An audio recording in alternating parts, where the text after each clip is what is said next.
Let's face it, we all suffer from imposter syndrome, and the key message in today's episode is that you are not alone. And your best bet to manage your imposter syndrome is to change the relationship you have with that voice in your head, that inner critic. So that's what we're going to be talking about today, the thorny topic of imposter syndrome. So let's get on with the show. Accelerate your agency's profitable growth with tools, tips, and value-added interviews with your host, agency owner and coach, Rob DeCosta. Today's episode of the Agency Accelerator Podcast is sponsored by Cloudways.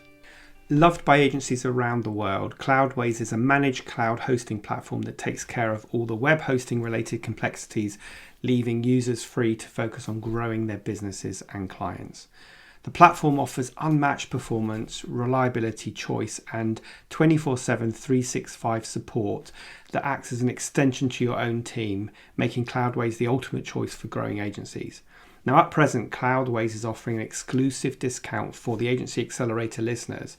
So visit cloudways.com and use the promo code AA20. That's AA20 to get a discount of 20% off your first 3 months on the hosting platform of your choice. Okay, on with today's show. So, hey everybody, today we're going to talk about imposter syndrome. And I thought it's probably best to start with some kind of definition because we've probably all got a different view of what imposter syndrome is. So this is what I found when I was researching this. So imposter syndrome is a psychological pattern in which individuals doubt their skills, their talents, or their accomplishments. And they have this persistent internalized fear of being exposed as a fraud, which I'm sure we can all relate to. Despite external evidence of their competence, those experience imposter syndrome remain convinced that they are frauds and they don't deserve to have the success and all the things that they've achieved. And what we end up doing is we incorrectly attribute the success to just good luck or being in the right place at the right time. And so in the end, imposter syndrome keeps us in our comfort zone and it stops us growing and it stops us taking risks. And it's worth noting that it impacts men and women in equal measure. Whoa, that feels really depressing. But we can't just ignore that inner critic, and especially at the moment where we're all becoming much more aware and talking more about our mental health. A loud inner critic is not going to help yours or my own mental health. I think it's worth reiterating that everyone has imposter syndrome to some degree or other, including the most successful entrepreneurs who look the most confident people in the world. So it's worth knowing that you are not alone, and that is the first key point to take away from today's episode. And secondly, another key point is that it isn't about getting rid of your imposter syndrome, because if we know we've all got it, it's not about getting rid of it. It's about having a more healthy relationship with your inner voice and finding tactics, which I'm going to talk about, to improve that relationship. Now, the third point I want to make is that there are certain traits that entrepreneurs have that can lead to making your imposter syndrome more debilitating. So let's just unpack a few of these. So first of all, there's the perfectionist, which of course many entrepreneurs are. Now, perfectionists set an extremely high expectation for themselves, which by definition means they can never succeed. So even if they are meeting 99% of those very high expectations and those goals, they're still going to feel like failures. And any small mistake will make them question their own competence. And guess what? This leads to kind of reinforcing that inner voice that's saying, hey, you're a fraud, you're an imposter, you're going to be found out. The second type is the expert, and the expert feels like they need to know absolutely everything before they start a project or before they can call themselves really competent. And so they're constantly looking for new channels to learn or books to read. In the end, the expert often sticks in their comfort zone for fear of not knowing enough if they expand their horizons and step outside. And guess what? This leads to imposter syndrome. Now, the third trait that can often lead to further enforcing imposter syndrome is the fact that agency owners are often poor delegators. And so they sort of become soloists because they feel like they have to accomplish all these tasks themselves and they have to be experts before they could possibly ask anyone else to do it. And that means that they don't delegate, they don't ask for help, and that they think that if they do need to ask for help or they can't do it themselves, then they are a failure and a fraud. And this leads to imposter syndrome. So I just want to say say that as a good delegator, you don't have to be able to do the task. You just have to understand what the task is and understand what the outcome is and communicate effectively to your team member. And the fourth trait is trying to be Superman or Superwoman. So those people push themselves to work harder than those around them to prove that they're not imposters. They feel the need to succeed in all aspects of life, not just running their agency, but as parents, as partners, as friends, and so on. And they may feel stressed when they are not accomplishing something. And guess what, guys? This leads to imposter syndrome.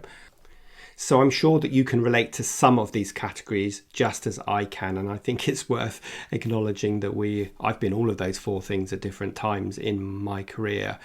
So now we acknowledge that we all suffer from imposter syndrome at one time or another.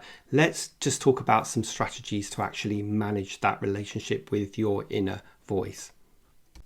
So I always think that there's two sides to our inner voice. There's the critic and there's the coach. And your challenge overall is to turn down the volume of the critic and to turn up the volume of the coach.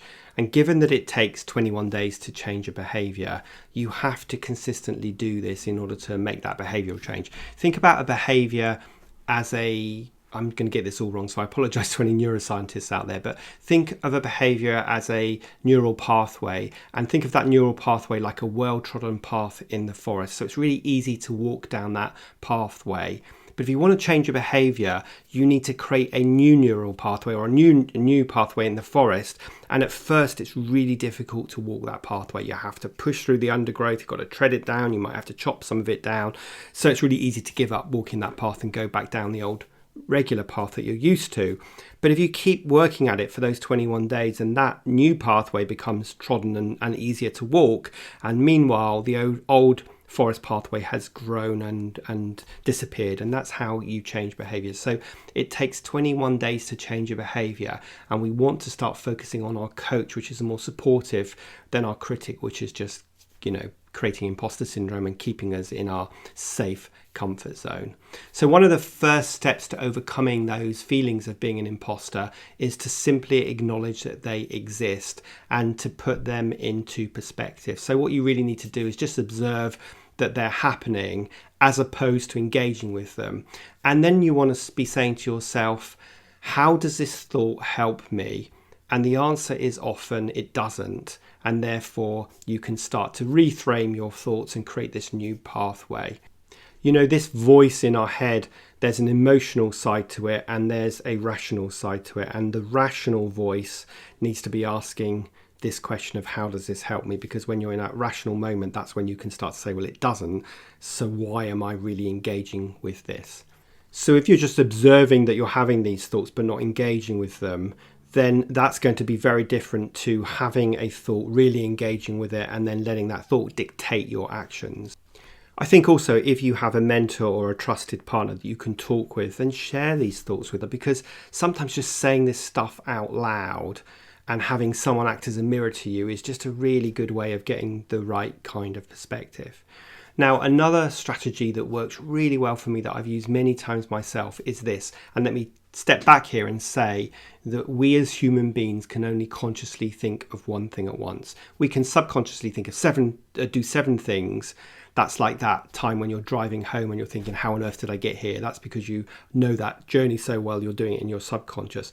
But consciously, we can only think of one thing at once. So if you're consciously engaging with your imposter syndrome voice, then that's the thing you're engaging with. However, if you use some distraction techniques to change the subject and consciously think about something else, then that imposter syndrome voice will die down because you're not engaging with it. Think of it like a fire.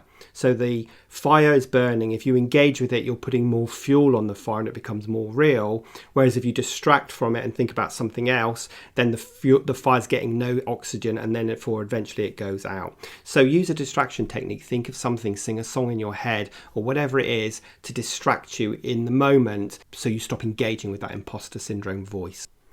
I think another really good strategy of dealing with your imposter syndrome is to get into journaling.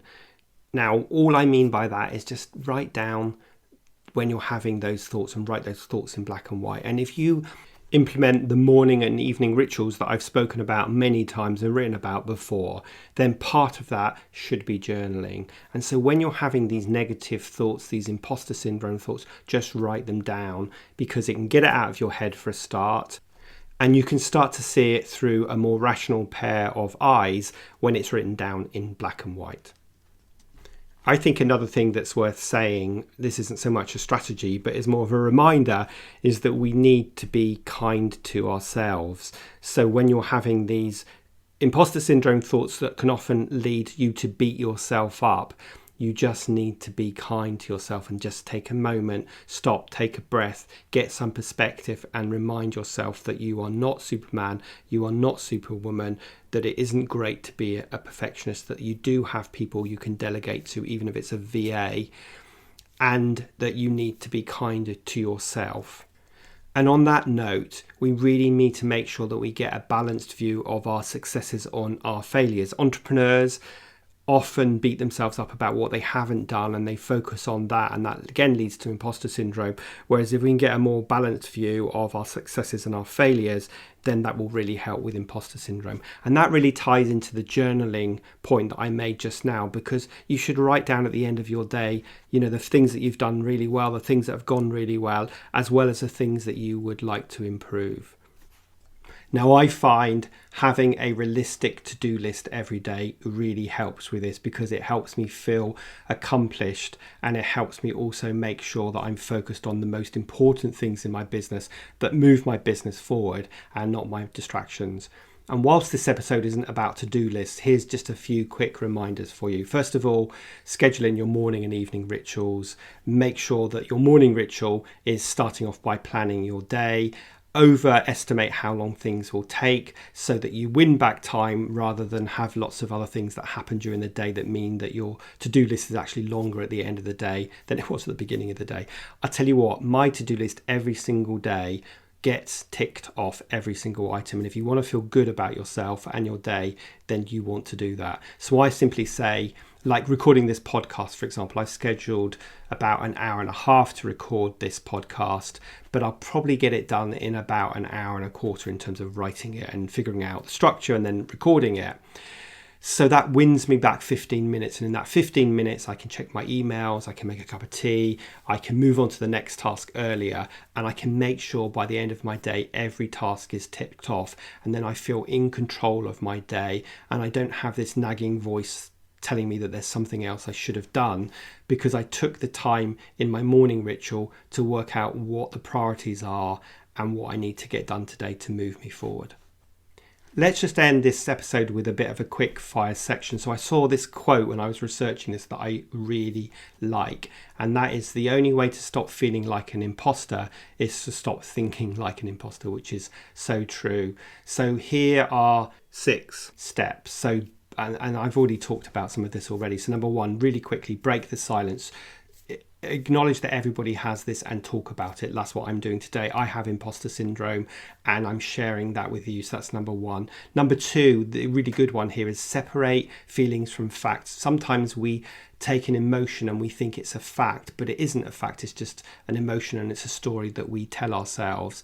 So when you can realize that it's just a feeling and I can change that feeling, or it's just a story I'm telling myself and I can change that, then you can begin to take more control. The next tip is to develop a healthy response to failure and making mistakes, because let's face it, guys, we all are going to fail at some time or another, and we are all going to make mistakes. Henry Ford once said, failure is the only opportunity to begin again more intelligently. So instead of beating yourself up for falling short, do what players on the losing sports team do and get some learnings from your loss and move on, reminding yourself, I'll get it right next time. The next tip is to write the rules.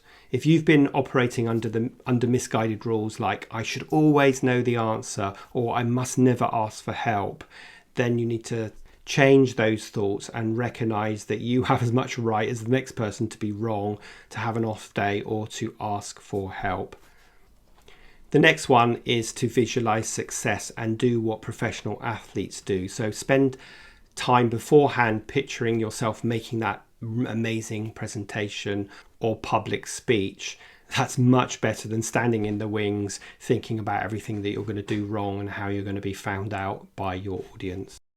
So my last tip is the fake it till you make it, or I prefer to use the term act as if, because now and then we've all got to fly by the seat of our pants. That's just part of running an agency and being an entrepreneur. But rather than considering winging it as proof of your ineptness and everything that you don't know, learn to do what many high achievers do and actually view it as a really great skill. Now, the point of that worn out phrase of fake it till you make it still stands. Don't wait until you know everything, you're the perfectionist, till you feel confident to start putting yourself out there. Courage comes from taking risks, and when we take risks, we expand our comfort zone. So I'm a really big believer in acting as if. So act as if you're supremely confident, because people will sense that energy from you. Whereas if you're going out there feeling super nervous, people are also going to sense that from you. And remember that by and large, human beings don't want you to fail, they want you to succeed. So act as if, or fake it till you make it, is a really good way of helping overcome imposter syndrome.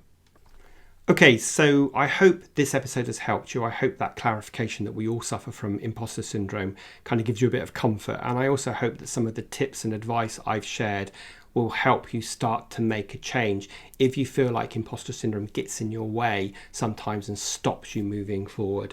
Remember that most people experience moments of self-doubt in their life, and that's completely normal. The important part is not to let that self-doubt or that voice in your head or that imposter syndrome dictate and control your actions. So the goal is not to never feel like an imposter.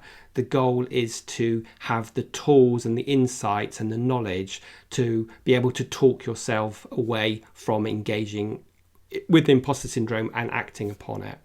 We all can still have those imposter moments, but not that imposter life. So I hope that one helped. I'm not claiming to be an expert on any of this stuff, but I've certainly done training on my NLP and also training on mental toughness, which digs into all that we've talked about today. So I hope that helps you. If it does, please consider leaving a review. Make sure you subscribe, and please share this with your colleagues, because obviously I want to reach as many people as I can, especially as we head towards episode 100. But other than that, I hope you have a great rest of your week, and I will see you next week for the next episode of the Agency Accelerator Podcast.